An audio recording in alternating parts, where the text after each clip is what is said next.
de son discours d'investiture en date du 26 janvier 2001 comme 4e président de la République démocratique du Congo, Joseph Kabila Kabange avait déclaré, nous citons, « J'ai ferai de la police nationale congolaise une force républicaine, élitiste et légaliste au service de la nation congolaise pour à la fois asseoir la démocratie et rester au service du peuple. »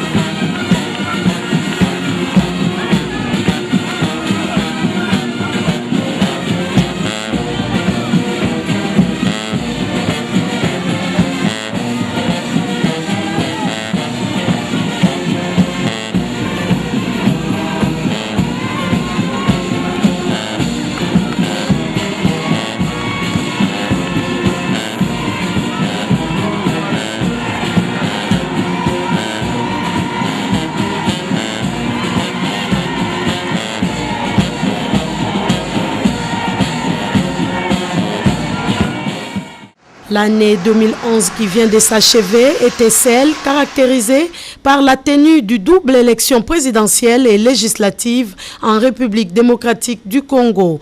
À cet effet, sans préjudice de ses missions ordinaires, la police nationale congolaise s'est vue confiée par la force du décret numéro 05/026 du 6 mai 2005 portant plan opérationnel de sécurisation du processus électoral, des missions consistant au maintien et au rétablissement de l'ordre et de la tranquillité publique à l'intérieur du pays durant les processus électoraux. La protection des institutions et des hautes autorités de la République, des candidats aux élections, leurs témoins et des observateurs accrédités étaient à charge de la police nationale ainsi que les médias locaux et étrangers. De même de la sécurité du personnel, du matériel, des installations de la Commission électorale nationale indépendante CENI et autres acteurs engagés au processus électoral. La présence effective de la police nationale aux différents points d'entrée à la frontière de notre pays avait pour finalité d'empêcher les infiltrations. Pour ce faire, il était question de réactiver les CENO, Centre national des opérations, institué depuis les décrets précités qui actuellement est présidé par le général Charles Bisengimana. Il était aussi impérieux de prendre une série de mesures pour le bon déroulement du processus électoral, notamment la tenue des réunions de coordination du CENO, la tenue des réunions de commandement à l'intention des commissaires provinciaux et des commandants des grandes unités, des causeries morales, la réorganisation, les reconditionnements et la formation des unités dans les domaines de maintien et rétablissement de l'ordre public, MROP en sigle, et de protection VIP. Ce qui justifie d'ailleurs toutes ces réunions tenues plus d'une fois par le général Charles Bisengimana en sa double qualité de commissaire général de la PNC et président du Centre national des opérations, lesquelles réunions ont permis l'élaboration des stratégies des opérations électorales et l'organisation des descentes dans les chefs-lieux des provinces pour inventorier les différents foyers de détention. Cette mission, selon le président du CENO, visait d'abord à renforcer les effectifs et la logistique pour permettre à ces unités de bien sécuriser les élections. Ensuite, faire le suivi des exécutions des instructions opérationnelles en rapport avec la sécurisation des élections et enfin, évaluer les menaces sécuritaires qui pesaient sur le processus électoral en vue d'y apporter des solutions. D'autres missions semblables avaient été effectuées précédemment à travers les pays dans le cadre de la formation et la réorganisation des unités. Il était impossible de garantir l'intégrité et l'équité des élections sans procéder au préalable au reconditionnement, à la formation et à la dotation des unités en équipements non létaux.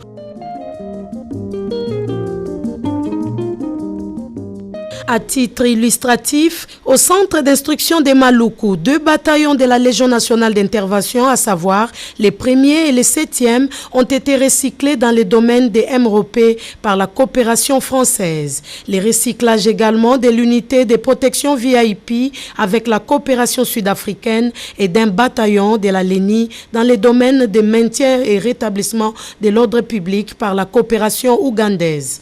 En Bakana, un bataillon spécial de la LENI a été reconditionné sur fonds propres du gouvernement. Au centre de formation temporaire de Kassangoulou, il s'est agi de la remise à niveau des 6 bataillons de la LENI avec l'appui technique et financier de la MONUSCO. Dans les provinces, les groupes mobiles d'intervention avaient également été recyclés en matière de MROP.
Voilà maintenant toute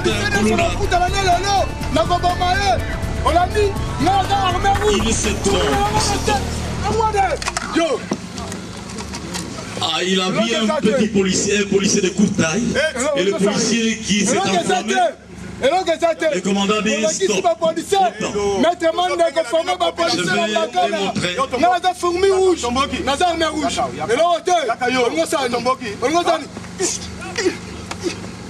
Les Koulouna voudraient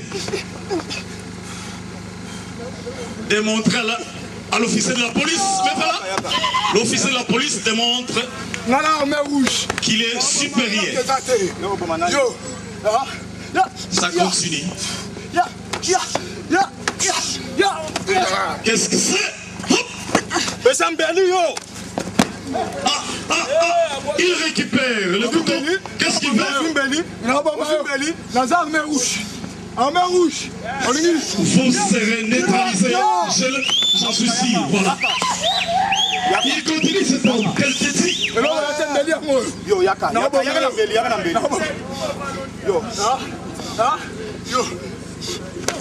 Voilà. Ah, là, c'est fini, il est bloqué. C'est un crime de faire un métier que vous ne connaissez pas. Voilà, ils ont eu tout le temps d'apprendre pour servir la nation. Otto, qui était derrière par la même position, va interpeller. Voilà. Voilà. Le professionnalisme. Reste prêt à réagir.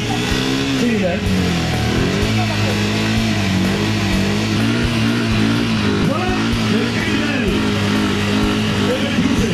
Ils avancent.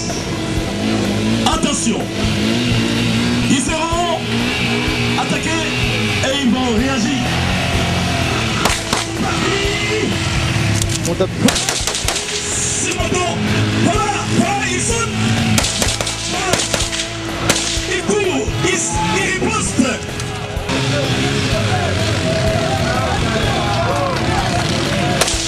Voilà, le cheval.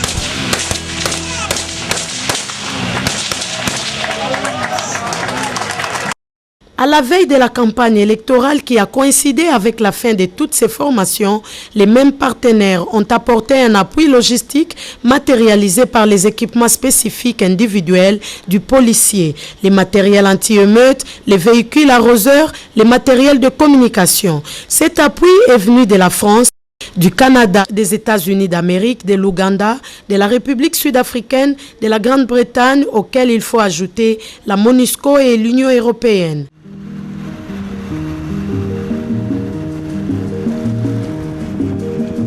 Mikolo tosekelaki na mosolo ya mboka Kongo ekoki tofungwani misolelo tomoni bozoba nyonso tosali po ya kobongisa Kongo aveni ebongi tosala moto nyonso ata mwana Kongo ya mosolo mpembe ya nzoku Kongo ya bwanya kasa ya mbila Kongo ya makasi moto ya nkoi.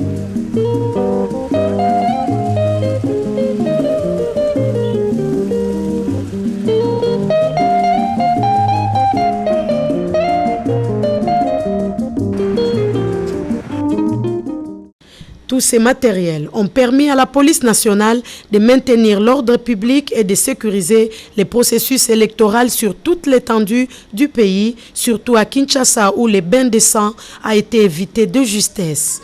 Ainsi donc, la police a su maîtriser avec professionnalisme les événements survenus avant, pendant et après la publication des résultats de l'élection présidentielle. C'est notamment le cas de la journée du samedi 26 novembre 2011 qui était de tout danger du fait que les avions d'au moins 4 candidats devraient atterrir à l'aéroport international d'Njili où les différents militants chauffés à blanc les attendaient tous.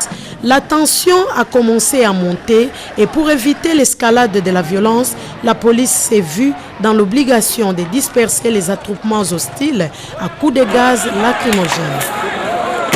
Dans ces deux corps de confusion généralisée, le gouvernement de la République, par les billets du gouverneur de la ville de Kinshasa, avait pris l'option d'interdire toute manifestation publique sur l'étendue de la ville-province de Kinshasa. L'ambiance était électrique dans la ville. On déplorait déjà les pertes en vies humaines, plusieurs blessés, des dégâts matériels importants, des attaques de convois de la police nationale à l'aide de cocktails Molotov, des jets de pierre et même l'usage d'armes à feu contre les policiers. Des incidents de même nature ont aussi été constatés les jours du scrutin couplé et celui de la publication provisoire des résultats de la présidentielle.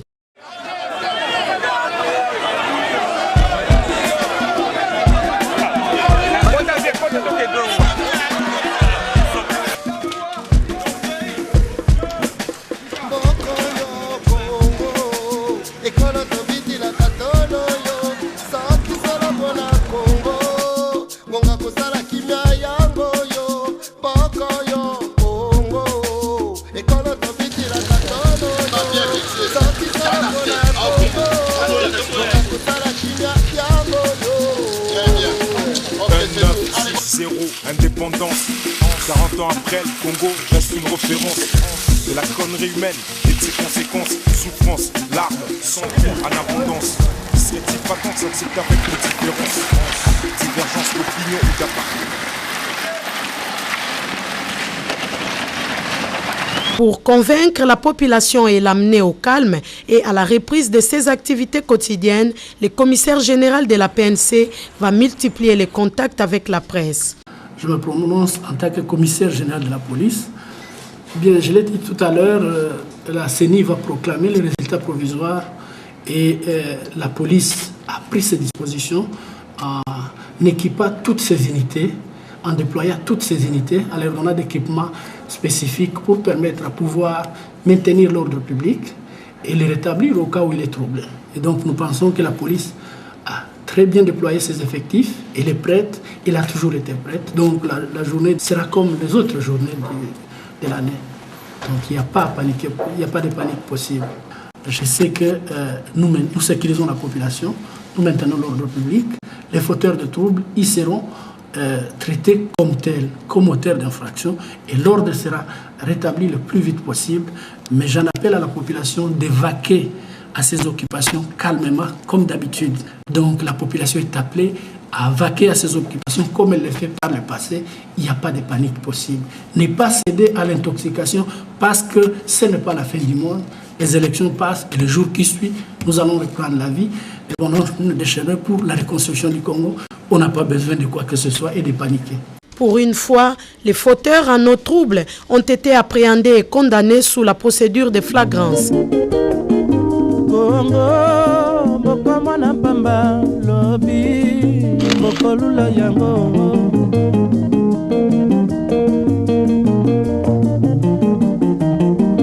Congo, bana bazali koyekola Congo, bako bikisa yo.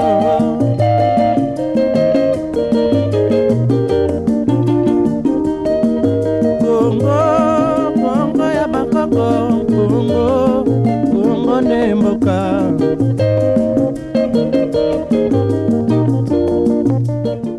Monsieur le commissaire général, la police nationale, il y a Saïd Moussala qui toque. Il y a moi qui pendant la mission à Batunyoso, puis à Kambi Biso Malam. La scène qui est Nzamba Sala pour avoir Mikomilai et surtout Bakondi Bakadisaï. En définitive, toutes ces actions de la police ont été saluées par la population, la communauté internationale et les gouvernements à travers les ministères de l'Intérieur qui ont apprécié à juste valeur le professionnalisme de la police comme l'avait voulu et l'a reconnu le président de la République, chef de l'État, commandant suprême des FARDC et de la police nationale lors de son allocution d'investiture le 20 décembre 2011. Je rends également hommage à nos forces de police et de sécurité qui, dans des conditions particulièrement difficiles, ont fait preuve de patriotisme et de professionnalisme. Chaque fois qu'avant, pendant et après le scrutin, ils ont été appelés à assurer l'ordre et la sécurité, si nécessaire au bon déroulement du processus électoral.